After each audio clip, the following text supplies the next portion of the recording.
Olá, seja muito bem-vindo ao nosso culto. Eu sou o pastor Arthur Benevenuti, pastor da Igreja Evangélica Luterana do Brasil, aqui em Sorriso, Mato Grosso, na congregação Bom Jesus. Seja muito bem-vindo ao nosso culto, pegue a sua Bíblia e acompanhe o culto conosco.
Em nome do Pai, e do Filho e do Espírito Santo.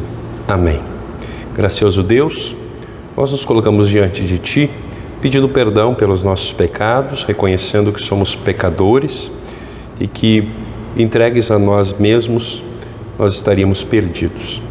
No entanto, olhamos para o Teu amor e para como o Senhor manifestou o Teu amor a nós, enviando o Teu Filho Jesus para nos perdoar e nos salvar. Confiamos em Cristo e pedimos o Teu perdão, em nome dEle, que é o nosso Salvador. Amém. O salmo de hoje é o Salmo 103, do versículo 1 até o versículo 13, texto que diz: Ó Senhor Deus, que todo o meu ser Te louve, que eu louve o Santo Deus com todas as minhas forças, que todo o meu ser louve o Senhor e que não esqueça nenhuma das Suas bênçãos. O Senhor perdoa todos os meus pecados e cura todas as minhas doenças. Ele me salva da morte e me abençoa com amor e bondade. Ele enche a minha vida com muitas coisas boas, e assim eu continuo jovem e forte como a águia. O Senhor Deus julga a favor dos oprimidos e garante os seus direitos. Ele revelou os seus planos a Moisés e deixou que o povo de Israel visse os seus feitos poderosos. O Senhor é bondoso e misericordioso e não fica irado facilmente, e é muito amoroso. E não vive nos repreendendo, e a sua ira não dura para sempre. O Senhor não nos castiga como merecemos, nem nos paga de acordo com nossos pecados e maldades. Assim como é grande a distância entre o céu e a terra, assim é grande o seu amor por aqueles que o temem. Quanto o Oriente está longe do Ocidente, assim Ele afasta de nós os nossos pecados. Como um pai trata com bondade os seus filhos, Assim o Senhor é bondoso para aqueles que o temem. Até aqui a leitura do Salmo. A epístola de hoje encontramos na primeira carta de Paulo aos Coríntios, capítulo 15, do versículo 21 ao 26, do versículo 30 até o versículo 42. Texto que diz: Porque assim como por meio de um homem veio a morte, assim também por meio de um homem veio a ressurreição. Assim como por estarem unidos com Adão todos morrem, assim também por estarem unidos com Cristo todos ressuscitarão. Porém, cada um será ressuscitado na sua vez. Cristo, o primeiro de todos, depois os que são de Cristo quando ele vier. Então virá o fim. Cristo destruirá todos os governos espirituais, todas as autoridades e poderes e entregará o reino a Deus o Pai.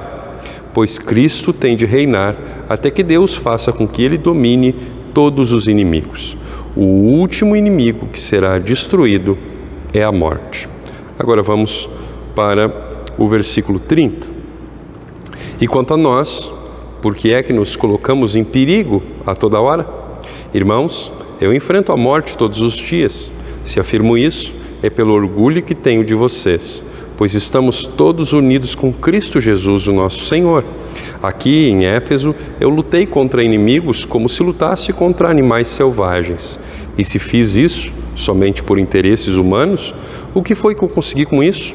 Se é verdade que os mortos não são ressuscitados, façamos o que diz o ditado: comamos e bebamos, porque amanhã morreremos. Não se enganem, más companhias estragam os bons costumes. Comecem de novo a viver uma vida séria e direita e parem de pecar. Para fazer com que vocês fiquem envergonhados, eu digo o seguinte: alguns de vocês não conhecem a Deus. Mas alguém perguntará: como é que os mortos são ressuscitados? Que tipo de corpo eles vão ter? Seu tolo, quando você semeia uma semente na terra, ela só brota se morrer. E o que foi semeado é apenas uma semente, talvez um grão de trigo ou uma semente qualquer, e não o corpo já formado da planta que vai crescer. Deus dá a essa semente o corpo que Ele quer e dá a cada semente um corpo próprio. E a carne dos seres vivos não é toda do mesmo tipo. Os seres humanos têm um tipo de carne, os animais outro, os pássaros outro, e os peixes ainda outro. Há também corpos do céu e corpos da terra. Existe um tipo de beleza que pertence aos corpos celestes e há outro que pertence aos corpos terrestres. O sol tem o seu próprio brilho, a lua, outro brilho, e as estrelas têm um brilho diferente. E mesmo as estrelas têm diferentes tipos de brilho, pois será assim quando os mortos ressuscitarem. Quando o corpo é sepultado, é um corpo mortal, mas quando for ressuscitado, será imortal. Até aqui a leitura da epístola. O texto do Evangelho de hoje encontramos em Lucas 6, de 27 a 38. Mas eu digo a vocês que estão me ouvindo: amem os seus inimigos e façam o bem para os que odeiam vocês. Desejem o bem para aqueles que os amaldiçoam e orem em favor daqueles que maltratam vocês. Se alguém lhe der um tapa na cara, vire o outro lado para ele bater também. Se alguém tomar a sua capa, deixe que leve a túnica também. Dê sempre a qualquer um que lhe pedir alguma coisa, e quando alguém tirar o que é seu, não peça de volta. Façam aos outros a mesma coisa que querem que eles façam a vocês. Se vocês amam somente aqueles que os amam, o que é que estão fazendo demais? Até as pessoas de má fama amam as pessoas que as amam. E se vocês fazem o bem somente para aqueles que lhe fazem o bem, o que é que estão fazendo demais? Até as pessoas de má fama fazem isso. E se vocês emprestam somente para aqueles que vocês acham que vão lhes pagar, o que é que estão fazendo demais? Até as pessoas de má fama emprestam aos que têm má fama para receber de volta o que emprestaram. Façam o contrário. Amem os seus inimigos, façam o bem para eles. Emprestem e não esperem receber de volta o que emprestaram. E assim vocês terão uma grande recompensa e serão filhos do Deus Altíssimo. Façam isso porque Ele é bom também para os ingratos e maus. Tenham misericórdia dos outros, assim como o Pai de vocês tem misericórdia de vocês. Não julguem os outros e Deus não julgará vocês. Não condenem os outros e Deus não condenará vocês. Perdoem os outros e Deus perdoará vocês. Deem aos outros e Deus dará a vocês. Ele será generoso e as bênçãos que Ele lhes dará serão tantas que vocês não poderão segurá-las nas suas mãos. A mesma medida que vocês usarem para medir os outros, Deus usará para medir vocês. Palavras do Senhor. Nós confessamos a nossa fé usando para isso as palavras que Lutero usa para explicar o segundo artigo do credo, ou em outras palavras, quem é Jesus para nós? O que nós cremos que Jesus foi enviado a fazer.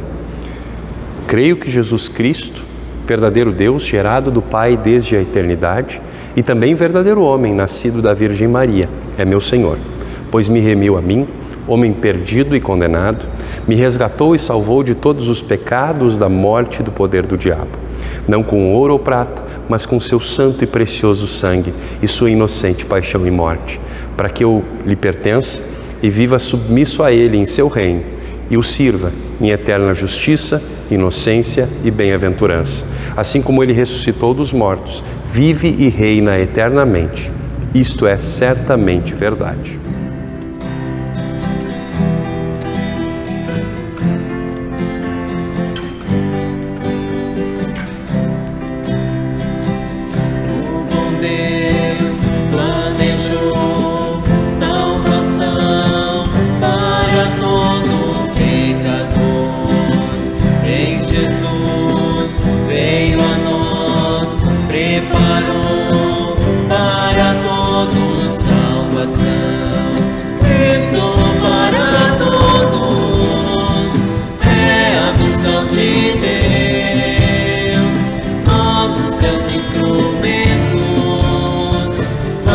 Salvar os seus, nós somos enviados, aqui estamos em missão. Se não pregarmos Cristo, muitos se perderão. E Deus veio, o Evangelho transformou nosso pobre coração. Fez de nós seus amados e seus servos a servir na missão. Cristo para todos é a missão de Deus. Nós, os seus instrumentos, vamos salvar os seus. Nós somos enviados, aqui estamos em missão. Se não pregarmos Cristo, muitos se perderão. É urgente, de mãos dadas, trabalhemos no Evangelho a semear. Nosso Mestre sempre junto nos ampara até a lida Cristo para todos é a missão de Deus. Nós, os seus instrumentos, vamos salvar os seus. Nós somos enviados, aqui estamos em missão. Se não pregarmos Cristo, muitos se perderão.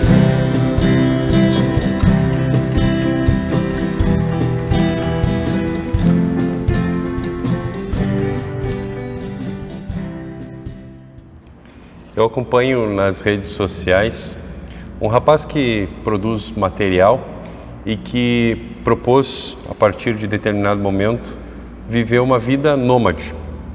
E ele fala dos desafios dessa vida nômade. Ele conta que tudo começou quando, conversando com a esposa dele, ele estava falando sobre uma ideia que ele estava aguardando para a aposentadoria, de viver 3 meses em cada lugar e então ir para o próximo lugar e viver mais 3 meses nesse novo lugar. E ele diz então que a esposa dele perguntou: e o que impede a gente de fazer isso agora? Então ele conta que o primeiro grande desafio foi fazer a vida dele caber em 2 malas. E essas 2 malas é tudo que eles têm, que levam de um lugar para o outro. Não é uma vida impossível, mas é uma vida diferente daquela vida que a gente costuma levar. E ele conta que esse estilo de vida tem o seu ônus e o seu bônus. Tem vantagens de conhecer tantos lugares e tem também desvantagens de não poder guardar muita coisa e assim por diante. Eu digo isso porque Jesus propõe para nós, no Evangelho de hoje, um jeito impossível de viver a vida. E que jeito impossível de viver a vida é esse? Jesus fala sobre amar os inimigos, sobre oferecer a outra face quando alguém te bate na face. Jesus fala a respeito de fazer para os outros aquilo que a gente gostaria que fosse feito para a gente, de a gente não julgar, de a gente perdoar. E aí, para vocês é tranquilo? Eu confesso que para mim não. Não é nada tranquilo, pelo contrário, é impossível, não tem como, sem chance. A reação que a gente costuma ter quando a gente ouve esse tipo de proposta de vida é se questionar, tá, mas e os meus direitos? Quem é que vai lutar pelos meus direitos? Se eu não lutar por eles, eu vou ficar sem eles, eu vou ficar sem nada, as pessoas vão me passar a perna. Na verdade, é importante que a gente saiba que Jesus está ensinando algumas coisas, mas o que ele não está ensinando é como conquistar a salvação. Jesus não está dizendo, se alguém lhe bater na outra face, numa face dê a outra face, porque então você vai para o céu. Se você amar o seu inimigo, então você vai para o céu. Se você perdoar, então você vai para o céu. A grande pergunta é, por que nós somos salvos? O apóstolo Paulo responde na epístola aos Coríntios, que nós lemos hoje. Paulo diz, por estarem unidos com Adão, todos morrem, assim também por estarem unidos com Cristo, todos ressuscitarão. É nossa união com Cristo, a nossa fé em Jesus que nos salva. E não o fato de a gente fazer algo ou deixar de fazer alguma outra coisa.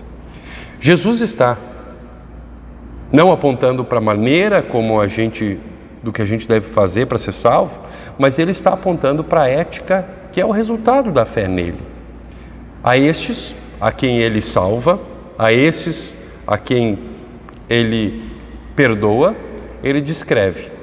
E ele fala a respeito daquilo que faz parte da identidade dessas pessoas, daquilo que a gente chama de santificação, do resultado da fé cristã na vida dos cristãos.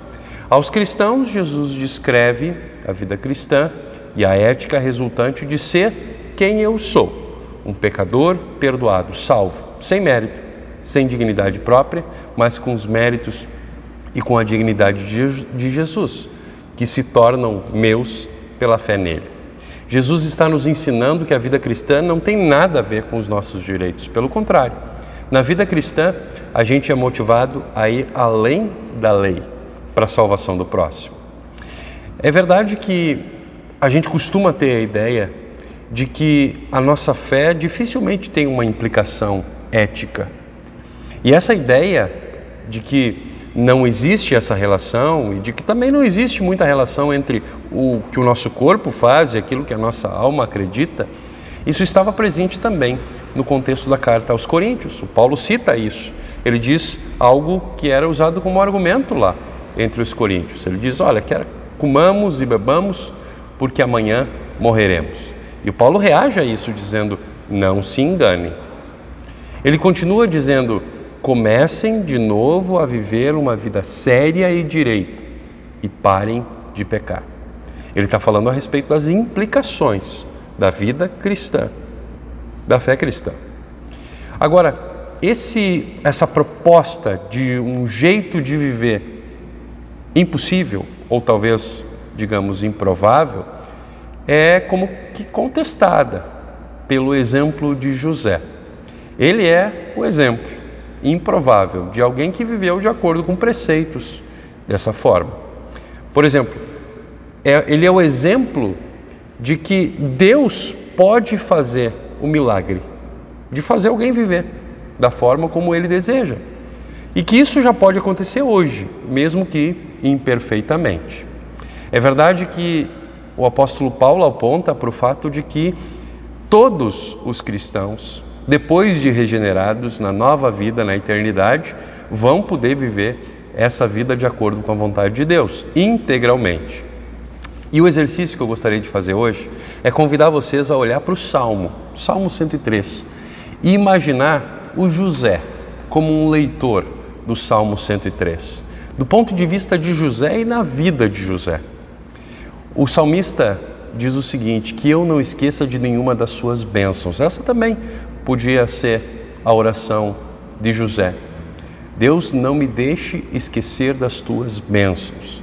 Não permita que eu fique olhando apenas para o sofrimento na minha vida e para as coisas ruins, mas que eu não me esqueça das tuas bênçãos. E o salmista ainda, por isso, ele vai citar uma série de bênçãos na vida de alguém que é do povo de Deus. Quais são as bênçãos que o salmista cita e que o José poderia muito bem orar e ler esse salmo e proclamar esse salmo a todas as pessoas que pudessem ouvi-lo? Uma das bênçãos o salmista diz no versículo 3, o Senhor perdoa todos os meus pecados e cura todas as minhas doenças. José poderia muito bem reconhecer que ele era pecador e que ele precisava do perdão de Deus, da cura, que não vem dele mesmo, mas que vem de Deus. Outra bênção que ele poderia muito bem reconhecer é o que o salmista fala no versículo 4. Deus me salva da morte e me abençoa com amor e bondade. José foi alguém salvo da morte. O plano de matar José, que foi feito pelos irmãos, foi um plano que Deus usou para levar José até um lugar de honra. Deus salvou José da morte e Deus abençoou José com amor e com bondade. Outra bênção que é lembrada por José durante a sua vida é também lembrada pelo salmista no versículo 5, quando o salmista diz: Deus enche a minha vida com muitas coisas boas. É verdade que José vivenciou na sua vida muitas coisas ruins, muitos sofrimentos, mas ele não deixa de olhar para as bênçãos da sua vida, como no texto que nós lemos hoje deixa muito claro. Outra bênção que o José reconhece junto com o salmista é que o Senhor julgou a meu favor. Eu que fui oprimido pelos meus irmãos e que o Senhor foi aquele que garantiu os meus direitos. Deus não permitiu que a injustiça feita com José durasse para sempre. Deus é um Deus justo e Ele pode não punir imediatamente a justiça, a injustiça. No entanto, Ele sempre pune a injustiça. Ele vai ser um Deus que não vai deixar nenhuma injustiça sem punição. Outro reconhecimento de uma bondade de Deus que José muito bem poderia orar junto com o salmista é quando o salmista diz: a ira do Senhor não durou para sempre sobre mim. É verdade, passei por muita coisa, por muita dificuldade, mas a ira de Deus não pesou para sempre sobre mim. Chegou um momento em que Deus fez com que o seu perdão chegasse sobre mim e a sua cura, as suas bênçãos me alcançassem. Outro reconhecimento de José muito bem poderia ser: Deus afasta de mim os meus pecados, o que o salmista diz no versículo 12. E por isso, José está em condições de perdoar os seus irmãos. Além disso, José poderia muito bem reconhecer junto com o salmista: o Senhor é bondoso como um pai para com os seus filhos. Lembra que José estava longe do seu pai e uma das coisas que ele fala nessa conversa com seus irmãos é que ele está com muita saudade do pai e ele quer ver logo o seu pai. Ele reconhece a bondade do seu pai e ele reconhece assim também a bondade de Deus. Olhando para a maneira que Jesus sugere que nós vivamos a nossa vida e chegando à conclusão de que é impossível viver dessa forma, é importante que a gente lembre quem é o nosso Deus. O nosso Deus é o Deus do impossível. Para Ele não há impossível. José olhou para as suas dificuldades e enxergou a mão de Deus guiando todos os acontecimentos da sua vida. Tanto que ele disse para os seus irmãos: foi para salvar vidas que Deus me enviou na frente de vocês. O objetivo de Deus não foi me punir, nem fazer o mal para mim, nem fazer com que vocês se sentissem culpados. O objetivo de Deus foi salvar vidas. E o que Deus fez, me enviando para o Egito, foi como um escravo? Sim, mas Ele me enviou na frente de vocês, para que quando vocês chegassem aqui, tudo estivesse pronto para receber vocês. Algo que também José disse, reconhecendo a bondade de Deus e que Deus estava no controle dos acontecimentos, é que ele diz que Deus fez isso a fim de que Ele, de um modo maravilhoso, salvasse a vida de vocês aqui nesse país e garantisse que teriam descendentes. E quando José diz essas palavras, José nos lembra a respeito da importância da descendência de Israel, da descendência de Jacó. Deus garantiu a sobrevivência da descendência de Jacó, de Israel. E um descendente de Israel é o nosso Salvador Jesus. Quando Deus fez o milagre de preservar José e de colocar José no cargo dele no Egito, e de preservar tanta gente por meio de José, Deus estava também preservando a sua promessa. E esse milagre que Ele fez por meio de José e na vida de José trouxe salvação para nós também. Finalmente, o José diz: portanto, não foram vocês que me mandaram para cá, mas foi Deus. E, além disso, o texto nos conta que José abraça os seus irmãos. Ele começa a chorar. E, abraçado com José, Benjamim, o seu primeiro irmão, que abraçou José, também chorou. Então, ainda chorando, José abraçou e beijou cada um dos seus irmãos. Uma bela cena, uma cena emocionante de reconciliação. Do ponto de vista de José, o pecado, tanto o seu pecado quanto os pecados dos seus irmãos, não separaram a sua família. Deus reconciliou essa família separada. Deus estava agindo na reconciliação. E assim também acontece com a obra de Jesus. A gente vai olhar para a morte de Jesus e a gente vai sim lembrar que o nosso pecado fez com que Jesus fosse morto. No entanto, Deus quer que a gente olhe para a morte de Jesus e que a gente enxergue nessa morte reconciliação. É importante que a gente lembre, por mais que a gente possa falar muitas coisas boas a respeito de José, que José não é o herói na história. O herói da história, o herói de José é Jesus.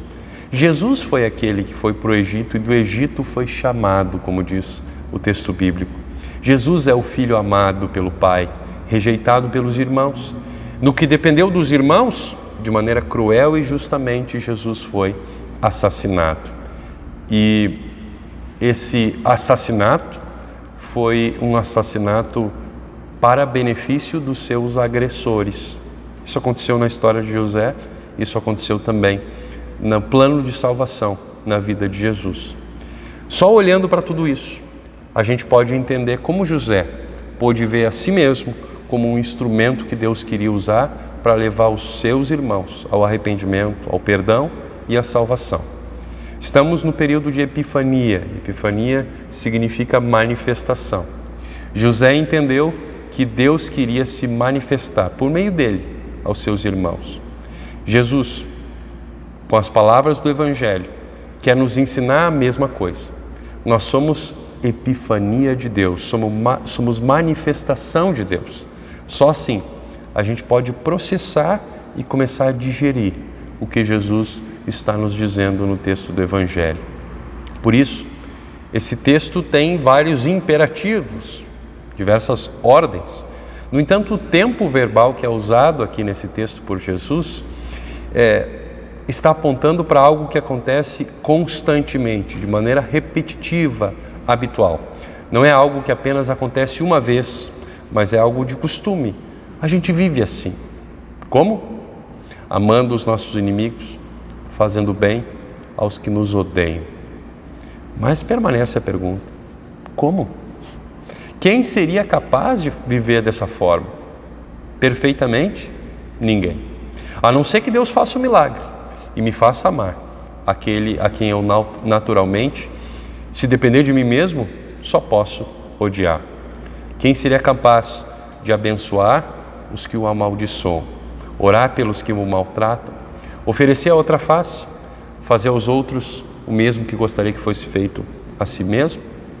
Ninguém, a não ser que Deus faça um milagre. E Deus faz esse milagre. Deus está trabalhando nesse milagre, na sua vida e na minha. Vocês já pararam para pensar que o nosso testemunho de fé, a missão de Deus, é a única coisa que Deus quer que a gente faça aqui, que a gente não vai poder fazer no céu? Por isso agora é a hora do testemunho. Por isso, se você se preocupa com a salvação de alguém hoje, saiba que o seu Deus divide com você essa preocupação. Olhe para a sua identidade, a identidade que Jesus está colocando hoje diante de você, por meio do texto do Evangelho, e viva uma vida de testemunho para essa pessoa. Não para que você seja salvo, porque você fez isso ou porque deixou de fazer aquilo, mas para que o seu próximo, aquele que você ama, aquele com quem você convive, para que ele seja salvo. A nossa salvação não depende da nossa obediência ao que Jesus disse nesse texto ou em qualquer outro texto, mas a salvação do próximo pode depender sim. Por isso, não perca a oportunidade de testemunhar a sua fé e tenha certeza de que Deus vai usar você para abençoar ainda muita gente, assim como fez com José. Que Deus abençoe essas palavras nos nossos corações. Amém. Normalmente, nesse momento do culto, nós cantamos um hino, recolhemos as ofertas. Como estamos no momento online, aproveitamos essa oportunidade para refletir a respeito da nossa vida, das nossas ofertas, da relação entre a nossa vida cristã e as bênçãos com as quais Deus nos cobre. Deus quer, Deus deseja, Deus nos orienta para que nós coloquemos aquilo que Ele nos deu à disposição do seu reino. Por isso, coloque também aquilo que Deus colocou nas suas mãos à disposição do reino de Deus. Separe um tanto para ofertar, para a manutenção do Evangelho, para que assim como a palavra de Deus lhe alcançou, ela possa alcançar agora outras pessoas por meio da sua oferta. Que Deus abençoe a sua reflexão a respeito da sua vida de ofertas.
Amado Pai Celestial, de coração te agradecemos pela oportunidade que temos de ouvir a Tua palavra e prestar culto a Ti. Somente por Teu amor é que nós, filhos indignos, podemos Te adorar. Enviaste o Teu Filho Jesus para que em nosso lugar Ele cumprisse a lei, sofresse e morresse, para que tivéssemos perdão e vida. Ele derramou o Seu sangue na cruz e a nossa salvação custou a vida do Teu Filho. Senhor amado, a missão de salvar o pecador é Tua, mas desde o batismo o Senhor nos deu esse desafio de sermos instrumentos da Tua missão, de sermos Tua manifestação, Tua epifania ao mundo. O Senhor conhece as nossas limitações e fraquezas, o Senhor sabe o quanto temos nos omitido nesse desafio. Por isso te pedimos, equipa-nos, para que nós possamos viver a nossa fé com alegria, com humildade, com coragem, como Teus filhos, que nós saibamos dar um bom testemunho de fé para as pessoas que convivem conosco, para que elas, por meio de nós, conheçam o Teu Filho Jesus. Agradecemos, Senhor, por tudo o que recebemos de Ti. Obrigado pela casa onde moramos, pelas vestes que usamos, pelo alimento diário, pela chuva que rega a terra, pelo trabalho do qual tiramos o nosso sustento. Obrigado pelos amigos que nos compreendem e confortam. Obrigado pela escola, por professores que ensinam nossos filhos. Obrigado por aqueles que nos governam com sabedoria e honestidade. Obrigado por aqueles que se empenham pela nossa segurança. Te pedimos que conceda atenção especial àqueles que sofrem injustiças, aos pobres, àqueles que não têm onde morar, àqueles que não têm alimento, àqueles que vivem em conflitos familiares. Concede harmonia entre famílias, entre marido e esposa, entre pais e filhos. Olha pelo menor abandonado, pelos que choram a morte de entes queridos. Concede a todos saúde, proteção, amparo, segurança e o pão de cada dia. Enche o nosso coração de compaixão e atitude em favor daqueles que sofrem. Querido Deus, Tu desejas que todos sejam salvos e por isso envia-nos ao mundo, para que possamos aproveitar as oportunidades de compartilhar a Tua palavra, por meio de Cristo, Teu Filho, nosso Senhor. Amém. Pai nosso, que estás nos céus, santificado seja o Teu nome. Venha o Teu reino, seja feita a Tua vontade, assim na terra como no céu. O pão nosso de cada dia nos dá hoje, e perdoa-nos as nossas dívidas, assim como nós também perdoamos os nossos devedores. E não nos deixes cair em tentação, mas livra-nos do mal, pois Teu é o reino, o poder e a glória para sempre. Amém. Recebe a bênção do Senhor, que o Senhor te abençoe e te guarde, que o Senhor te trate com bondade e misericórdia, que o Senhor olhe para ti com amor e te dê a paz. Amém.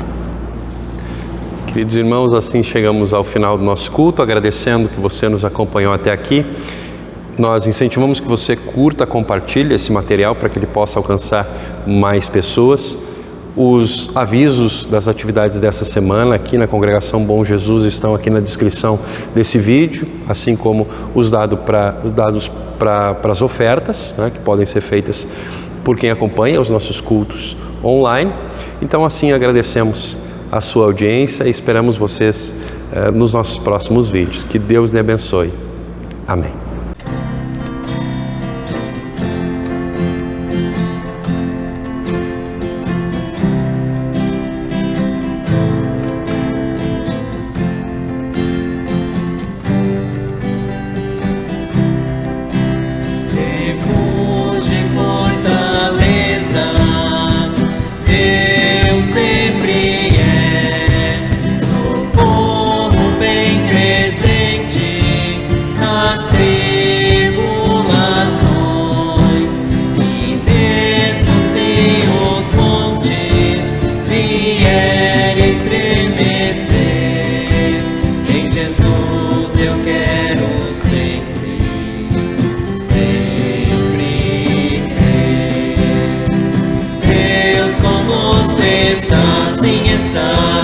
Filho de Davi, o Senhor dos exércitos, nosso refúgio é. Deus conosco está, sim está, Filho